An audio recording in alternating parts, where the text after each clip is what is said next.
peuple d'abord, votre rendez-vous d'analyse et de vérité sur l'actualité et la vie sociopolitique congolaise. D'abord, il faut noter que la province de Lomami, comme une province issue du démembrement du Kasaï oriental, comme une province agricole, connaît de difficultés en termes d'enclavement, en termes de modicité de recettes, parce que l'assiette fiscale n'est pas trop intéressante du fait qu'il n'y a pas de grandes activités commerciales, il n'y a pas de grandes entreprises chez nous à Lomami. Mais nous avons quand même des potentialités énormes dans les secteurs de l'agriculture, notamment 33 millions d'hectares de terres arables sur lesquelles les activités de champ peuvent être entreprises. Et nous avons, c'est pour cela qu'à juste titre, nous avons pensé commencer par là.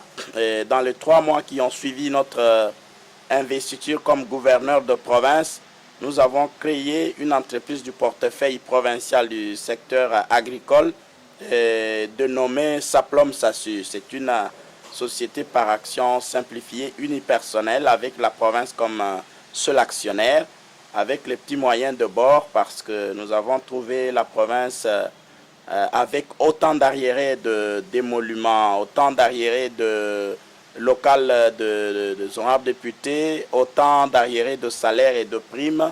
La DGRLO, qui est la régie financière provinciale qui mobilise les recettes même locales, en grève depuis 3 mois et demi, presque 4 mois, à cause des impayements de plus de 10 mois. Le personnel de la province dans le désespoir parce que il ne pensait pas que vraiment les activités reprendraient normalement à ce rythme-là. Ils pouvaient vivre de leur salaire. Et alors nous nous sommes démenés pour donner d'abord un peu de confiance, de motivation au personnel de la province, aux agents et fonctionnaires de la province, notamment les agents de la DGRLO, qui est la régie financière provinciale, l'exécutif provincial, les honorables députés et les personnels administratifs et techniques de l'Assemblée. Et après quoi, on a eu à mettre les petits moyens qu'on a eu à collecter dans les conditions très difficiles pour créer l'entreprise du portefeuille qui nous a aidé à produire quand même un nombre important de tonnes de maïs qui vont être mis sur le marché. Si vous suivez à Lomami, actuellement, il y a un peu d'instabilité de prix de maïs. Et notamment, il n'y a pas que ça, mais également il y a Kanyamaka Sese qui est à notre côté là-bas, qui influence également cet état de choses par la production de produits vivriers de première nécessité. C'est pour vous dire que nous n'avons pas croisé le bras. L'entreprise agricole que nous avons créée a non seulement engagé un peu de jeunes, mais également en dehors de la création de l'emploi, elle a produit de tonnes et de tonnes de maïs qui s'inscrivent dans le cadre de la politique de la sécurité alimentaire. Et nous sommes en train de nous battre plutôt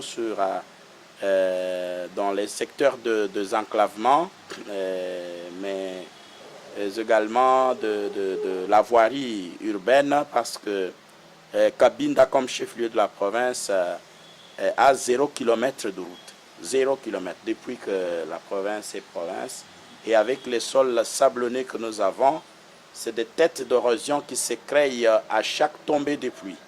Ce qui fait que nous faisons face à des défis énormes, outre le fait que, comme province ici du démembrement, on n'a pas d'infrastructure de base, parce que le gouvernorat où nous fonctionnons, les bâtiments où nous fonctionnons comme gouvernorat de province, a été d'abord une maison d'habitation de frères de la Charité à l'époque, transformée par la suite en bureau du district de Cabinda, devenu aujourd'hui province de Lomami. Mais il faudrait vraiment, devant tous ces défis-là, se battre pour arriver à le relever. Mais en passant, je salue et soutiens vraiment la détermination du président de la République, chef de l'État et du gouvernement, à travers le projet Pacte, projet d'appui à la connectivité,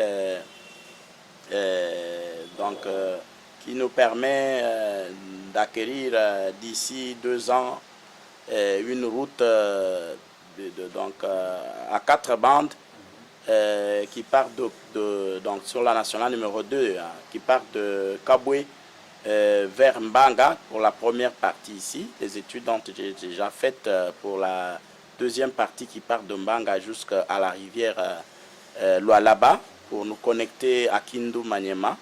Et là, c'est vraiment une démarche, une initiative que nous saluons et soutenons. Et ça montre vraiment la volonté de sortir la province de l'enclavement, mais également du côté de la nationale numéro 1 qui part qui passe par Mweneditu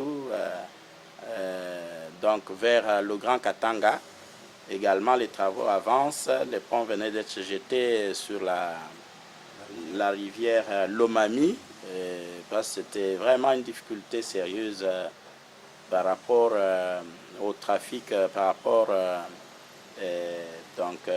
aux gros camions qui font ces tronçons-là, parce que c'est par là que même le Kasaï oriental est ravitaillé. La ville de Mweneditu est une bonne partie de la province de Lomami.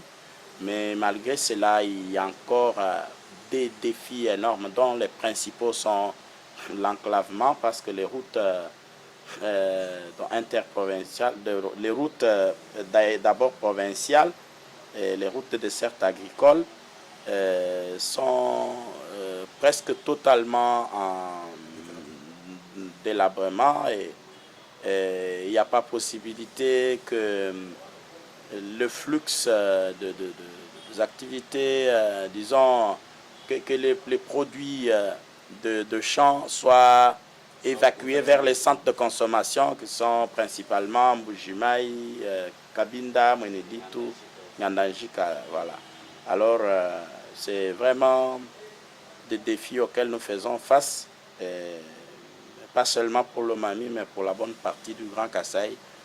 Les plus grands défis sont les routes et l'électricité. Moi, je trouve anormal et même injuste que l'on ne pense pas, que le gouvernement central ne pense pas à cet état de choses. Quand on a autant de provinces, les unes ont déjà des infrastructures de base depuis l'époque coloniale, depuis une certaine époque, en termes de routes, en termes d'électricité. Mais nous, on continue à en être privés jusqu'à aujourd'hui. Ce n'est pas quand même du tout normal. Nous pensons que nous avons le droit d'être connectés au reste de notre peuple, et nous voyons, c'est pourquoi nous félicitons le chef de l'État. Nous voyons la volonté à travers les projets de route dont je venais de parler ici.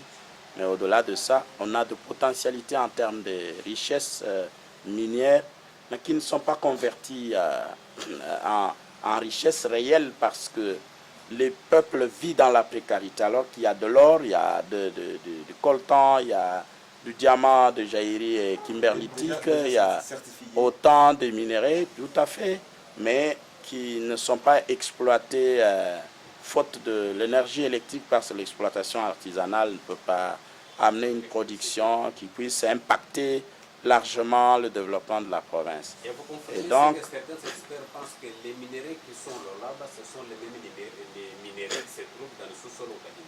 Tout à fait, mais Lomami, d'abord de par sa position géostratégique, est situé véritablement au centre de la République. Et nous partageons des limites avec 7 autres provinces. Nous partageons des limites avec Lualaba, nous partageons avec Tanganyika, nous partageons avec le Kasaï oriental, le Kasaï central, Sankuru, nous partageons avec Maniema, nous partageons avec le Haut-Lomami. Et donc, les minéraux qu'il y a au Kasaï oriental, notamment le diamant, il y en a dans toutes les entités de Lomami, dans tous les 5 territoires de Lomami. L'or, nous en avons à une teneur très élevée à Luilou, et bien de minéraux qui sont dans le Lualaba. Nous en avons également à Lomami, mais avec cette seule différence que au Lualaba, il y a l'électricité et des bonnes routes qui attirent les investisseurs. Et à Lomami, il n'y a ni route, ni électricité. Et on se bat pour cela. La dernière conférence de gouverneurs avait eu lieu à Kolozé au Lamba. La prochaine aura lieu au niveau des Kwilu. Est-ce que vous souhaitez qu'après le Kwilu, que ce soit votre province que vous avez? Mais pourquoi pas? J'avais d'ailleurs exprimé depuis Tanganyika. Il y en a qui me prenaient un peu de... Je ne sais pas comment ils comprennent les choses, qui me posaient des questions, mais vous souhaitez que les assises de la conférence de gouverneurs se tiennent à Lomami. Est-ce que vous vous êtes déjà préparé à cela?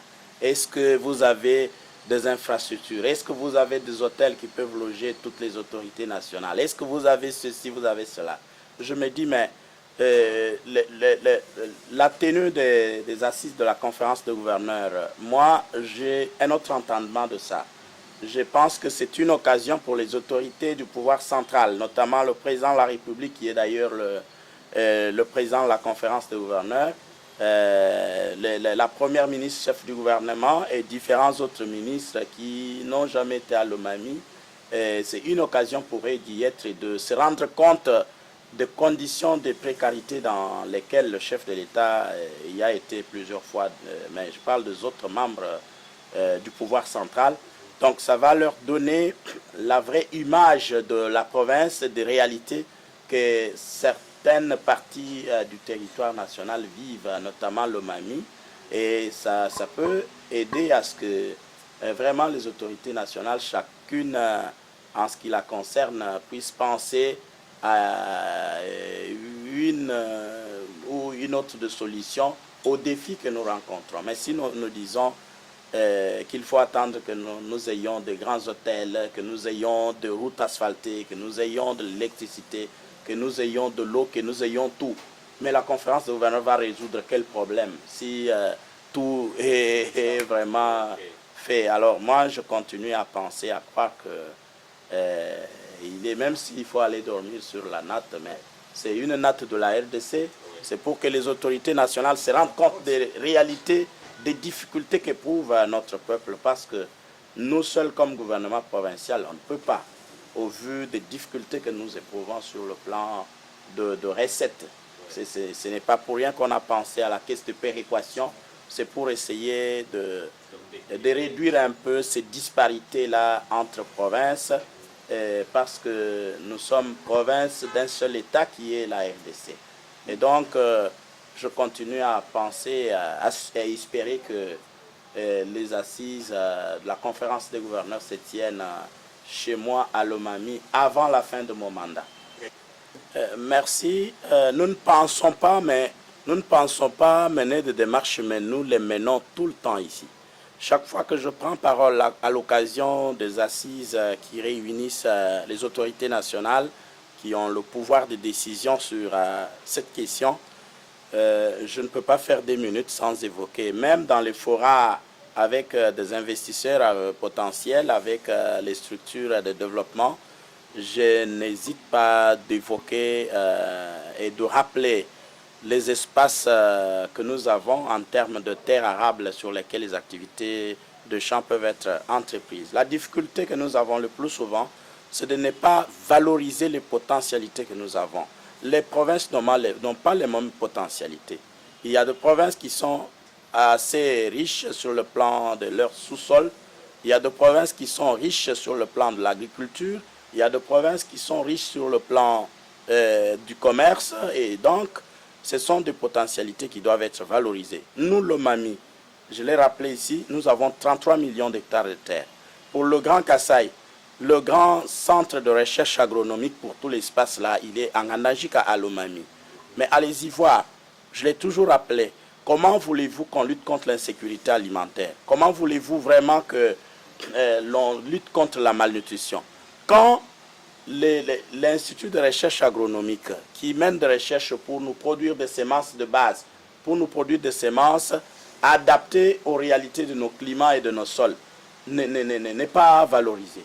Allez-y, vous trouverez qu'il y a un tracteur vieux de 23 ans, depuis 2001, de 24 ans d'ailleurs, nous sommes en 2025.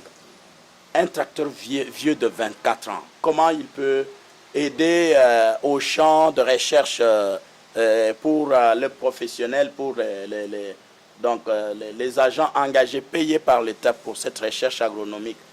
on se contente d'importer les semences. En Tanzanie, en Afrique du Sud, en Zambie, les semences qui ont été conçues selon les réalités des sols et des climats de ces pays. C'est pour cela qu'au bout, d'après les recherches de spécialistes, les résultats de la recherche des spécialistes, ils nous disent qu'au bout de 2 cycles, ces semences-là perdent le pouvoir ou de capacité de germination. Donc c'est pour cela que la production baisse. Et finalement, les semences disparaissent au bout d'un temps. Mais les semences qui ont été conçues selon les climats et les réalités de nos sols ont encore beaucoup plus de capacité de germination que celles importées. Alors, comment voulez-vous que les fermes abandonnées de l'époque, donc comme Sek-Kambay, pour l'élevage de vaches, les projets PMKO, projet maïs du Kasaï oriental, à l'époque c'était en Anangika, c'était à Luilou, les projets de Saka, Société agricole du Kasaï. Et c'est cette terre-là que nous avons récupérée pour les activités de l'entreprise Saplom que nous avons créée. Mais vous trouvez qu'il n'y a pas assez de moyens, assez de financement. L'initiative n'est pas très soutenue, malgré le bruit que nous en faisons, malgré les démarches que nous faisons. Donc il y a peu d'attention des autorités qui ont la décision, qui ont vraiment les moyens pour nous soutenir davantage. Moi, je crois qu'il y a intérêt à ce qu'on mette beaucoup d'attention à cela.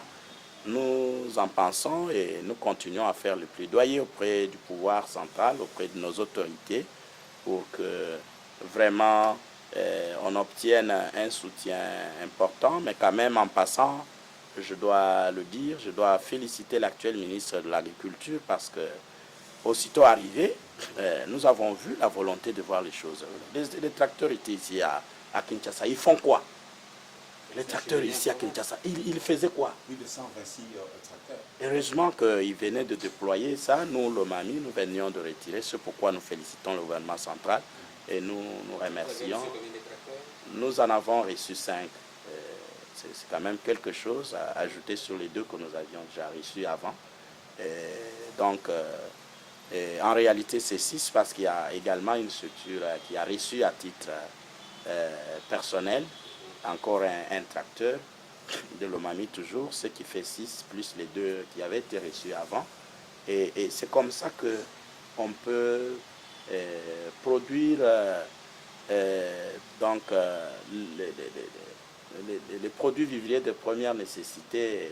Parce que ventre affamé n'a point d'oreille. Il ne peut pas continuer à se plaindre de la malnutrition, de se plaindre de l'insécurité alimentaire. L'État met des moyens et nous avons des espaces. Les tracteurs restent ici. La ville de Kinshasa n'a pas d'espace pour faire les champs. D'abord pour construire pour les maisons d'habitation, il n'y en a pas. Les parcelles sont morcelées. Hein, on est en train de détruire pour payer, donc élargir les routes pour construire des caniveaux et tout ça. Mais les tracteurs vont rester ici à Kinshasa. Faire quoi? Moi, je pense que vraiment, donc c'est à déployer les tracteurs qui avaient été déjà commandés depuis longtemps, mais qui chômaient ici alors que nous en avions besoin. Donc c'est pour vous dire que le projet de coton à Lomami, principalement à Lubao, en Anangika, il y a la cotonnière, mais qui a été pillée à l'époque. Il ne reste que les bâtiments, il ne reste que la concession là-bas. Mais les terres sont là, parce que le coton, la terre est là pour le produire. Et la technique est là également. On peut relancer cette culture de coton pour la fabrication d'épargne. Et je crois que nous ne croisons pas les bras, on se bat dans la mesure de nos possibilités. Et nous faisons un plaidoyer, nous faisons un lobbying tout le temps ici pour que les autorités du pouvoir central, les partenaires techniques et financiers qui peuvent, donc qui interviennent dans les secteurs puissent nous appuyer, puissent nous accompagner, parce que à nous seuls, on ne peut pas faire grand-chose au vu de réalité de notre trésorerie, au vu de réalité de notre assiette fiscale. Parce que les contribuables que nous avons, c'est qui sont-ils? C'est des conducteurs de moto, c'est des vélos, des moustronqueurs. On ne va pas asphyxier trop les contribuables qui n'ont pas assez de moyens, tout ça. L'impôt foncier, oui, mais la culture fiscale, progressivement, on y va, mais quand même, on se bat. Il y a des avancées, il y a quand même des avancées. La culture fiscale vient petit à petit. Le contribuable est une poule aux œufs d'or quand il y a dans la zone beaucoup de cas de gens qui migrent vers d'autres provinces, principalement le Grand Katanga et Kinshasa. Et, bon, les peu qui restent là, qui font des petites activités, qui trouvent qu'ils peuvent rester chez eux, faire les champs, on ne va pas les suivre avec beaucoup plus de rigueur.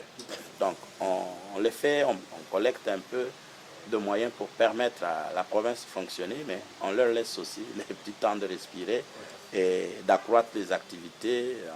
Et en même temps, ça attire aussi les autres qui ont fui nos milieux pour retourner. Sinon, c'est du chaos et tout le monde va partir, on va rester. Pour cela, qu'on les fait toujours avec une dose un peu de douceur pour ne pas trop asphyxier. Mais cette excellence, on ne peut pas vous prendre beaucoup de temps. La province que vous dirigez est parmi les provinces stables en termes de rapport entre le gouvernement provincial et l'Assemblée provinciale. Pour le cas actuel, vous, avec l'Assemblée provinciale, quels sont les rapports que vous avez? Effectivement, le constat que vous faites est réel. Et d'ailleurs, il y en a qui nous reprochent d'être dans un mariage, tout ça. Ils en font toutes sortes de commentaires, mais ils ne savent pas la réalité. Quand on gère une province, une entité publique, on doit être transparent, on doit communiquer.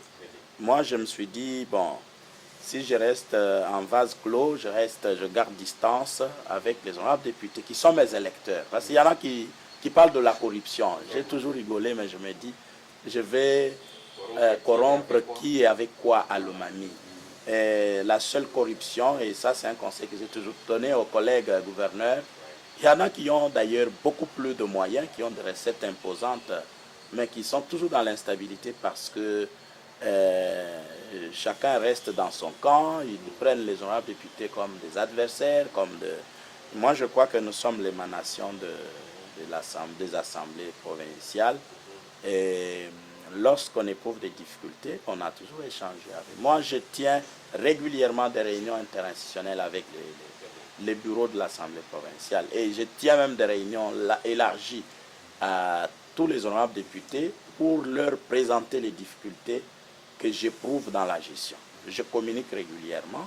Là où il y a un peu d'argent, on a mobilisé un peu. Je leur dis, bon, voilà, on a autant, on a reçu X montant en termes de rétrocession, tout ça, mais qui n'est pas du tout régulière, parce que, en passant, je l'ai dit ici, comme l'année passée, je crois que c'est 2 fois seulement qu'on a reçu la rétrocession. Et pour quel montant? 110 millions de francs congolais fois 2. Alors, c'est ce qui n'est pas intéressant. Et rien qu'avec le transport de intrants agricoles et tout ça, c'est parti. Alors, les petits efforts que nous faisons, les honorables députés voient comment on se bat, on tombe, on se relève. Et construire, faire la lutte anti-érosive comme sur la route de la prison là-bas, ça demande de gros moyens, mais que nous n'avons pas. Avec la volonté, on a risqué, on a osé, mais je vois ça évolue bien. Kabambare, on a travaillé, on se bat avec des petits moyens de bord et on gère dans la transparence, on partage les difficultés avec les honorables députés. À un certain moment, c'est eux-mêmes qui disent, mais vous, comme exécutif, vous gênez parfois de trop pleurnicher auprès du pouvoir central. Alors nous vous accompagnons, nous allons toquer aux différentes portes à Kinshasa, aux différents ministères. C'est la raison pour laquelle je me promène souvent avec une suite d'honorables députés. Pas pour nous partager l'argent de la province comme les autres pensent. Parfois, c'est aux frais des honorables députés. Ils viennent, ceux qui ont des résidences ici à Kinshasa, bon, ils se prennent en charge et dans des conditions difficiles, mais au moins, juste question que l'on arrive à arracher quelque chose dans l'intérieur de la province. Alors, quand on communique régulièrement, quand on se réunit pour partager les différentes réalités de la province, je crois qu'il y a peu de spéculation. Quand on ne communique pas, alors on crie au détournement, mais l'honorable député ne peut que croire au détournement quand vous ne lui avez pas donné la vraie version. C'est pour cela que vous trouverez dans les réseaux sociaux, on peut insulter, on peut monter des choses par les adversaires plus politiques qui ne manquent pas, mais nous restons constants. Les honorables députés savent la vraie réalité parce que nous partageons avec eux à chaque instant. Donc c'est ça la vraie magie de la stabilité des institutions à Lomami. Et nous ne sommes pas là au dictat de qui que ce soit. Nous avons la seule volonté de voir les choses changer à Lomami comme ligne de conduite. Et nous partageons en tout moment, un moment difficile comme un temps où ça marche. Et voilà la magie qui fait que les institutions soient stables à Lomami. Pour des milliers de Congolais qui discutent pour la première fois ces exemplaires de votre rapport de chaîne présidentielle, les noms complets de son excellence. Mais également, il y a beaucoup de ressortissants de Lomami qui ont beaucoup de moyens. Ils ne savent pas comment amener ça à Lomami. Peut-être c'est une occasion d'écouter leur gouverneur à Kinshasa. Ils peuvent faire quelque chose. Merci. En commençant par la présentation, c'est Maître Iran Van Kalombo Moussoko, gouverneur de Lomami. Les Lomamiens sont effectivement, les Lomamiennes et Lomamiens sont très nombreux ici à Kinshasa comme partout ailleurs. Toutes les fois que nous venons, bon, ils sont souvent avec nous, mais pas tous. Ceux qui peuvent me suivre à travers votre chaîne, je leur demande vraiment d'avoir un regard sur leur province parce que chacun a un chez-soi.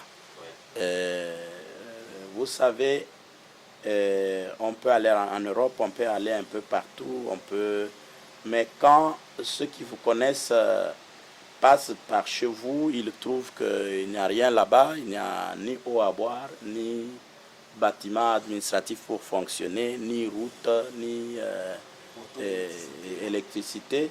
C'est ridicule. Tout ce qu'on peut avoir comme épaule là, c'est nul parce que c'est d'abord, comme on le dit en Chiluba, si tu n'as pas construit chez toi, si tu n'as pas, tu ne vas pas quand même aller construire sur la route, tu ne vas pas aller construire en brousse. Donc nous considérons les gens qui sont plutôt en dehors de la province comme de gens en brousse, hein, Kumbelu, c'est à Lomami.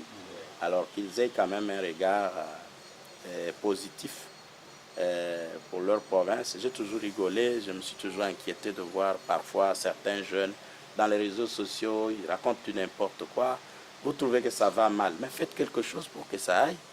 Ce n'est pas en insultant vos autorités, ce n'est pas en insultant votre province. Ah, c'est à Lomami, là, il y a quoi? Là-bas a ceci, Kinshasa a cela.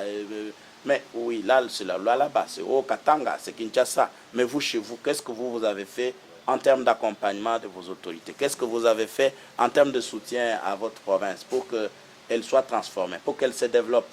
Moi, je ne vois pas quand même un fils n'avoir du plaisir qu'à insulter son père. Hein? La mauvaise chemise, c'est seulement celle de son père. Hein? Les mauvaises chaussures, c'est celle de son père. Mais c'est quel type d'enfant? Moi, je leur demande d'avoir un regard positif, de croire en ce que nous pouvons transformer notre province. Elle ne restera pas éternellement comme elle est là. Et quand on a la volonté de changer, quand on veut, on peut. Alors, moi, j'ai voulu créer une entreprise agricole et je l'ai créée. Il y en a qui ont, est-ce qu'on peut développer une province avec l'agriculture? Mais il y a des nations qui sont développées. En Zambie, il y a quoi comme activité principale qui font la richesse de la Zambie? C'est l'agriculture. Dans les nations les plus, dans les États les plus riches, les plus nantis, sont ceux qui savent vraiment donner de la valeur à l'agriculture. Et moi, je pense que nous avons quand même de potentialités qui peuvent être converties en richesse réelle. Si on veut bien le faire. Mais j'ai toujours découragé ceux qui pensent qu'ils peuvent utiliser de gros moyens qu'ils peuvent avoir pour se déstabiliser mutuellement. Moi, je suis friqué, moi, je suis X, moi, je suis Y. Cette force-là, cette énergie, il faut l'utiliser au développement de notre province. Ça ne sert à rien de chaque fois se disputer, chaque fois se monter de coups bas, chaque fois se fragiliser en s'attaquant mutuellement. Je leur demande d'être unis comme fils et filles d'un même père, d'une même mère, comme de personnes ayant une même souche. Hein? Donc on nous identifie toujours à travers notre province. On ne deviendra pas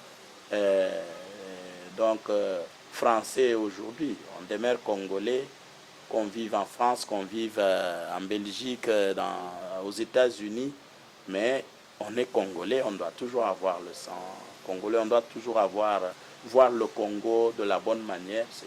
On n'a pas une autre nation que celle-ci. Et à Lomami, on est Lomamien, où que l'on soit, on l'est. Et ça la province que Dieu nous a donnée, on ne va pas chaque fois toujours être là pour critiquer. X chose ne marche pas, il n'y a pas de route, il n'y a pas d'eau, il n'y a pas... il n'y a pas d'eau, mais amenez même un forage d'eau, votre population va être très contente, va applaudir pour vous et critiquez-nous, hein, par ce genre d'action. Moi, individu, moi particulier, je construis l'école, mais vous, gouvernement, tout un gouvernement, vous avez fait quoi? Moi, individu, j'ai construit telle route, j'ai fait tel travaux de lutte anti-érosive. Moi, individu, j'ai produit autant de tonnes de maïs. Mais vous, avec votre entreprise Saplom, là, vous en avez produit combien? Cette concurrence positive-là, elle va nous faire développer. Mais ce n'est pas en insultant, ce n'est pas en restant distrait, en oubliant sa province que l'on va... En écrivant sur les réseaux sociaux que les choses vont changer. Il faut faire quelque chose en termes d'action, en termes de soutien aux belles initiatives publiques ou privées dans l'intérêt du développement de notre province. Chacun là où il est, il a la possibilité d'influencer une action positive qui ne se retienne pas parce que ce n'est pas pour la gloire de l'individu iron que je suis. Moi, je suis un passager. Demain, je vais passer, je ne serai plus gouverneur.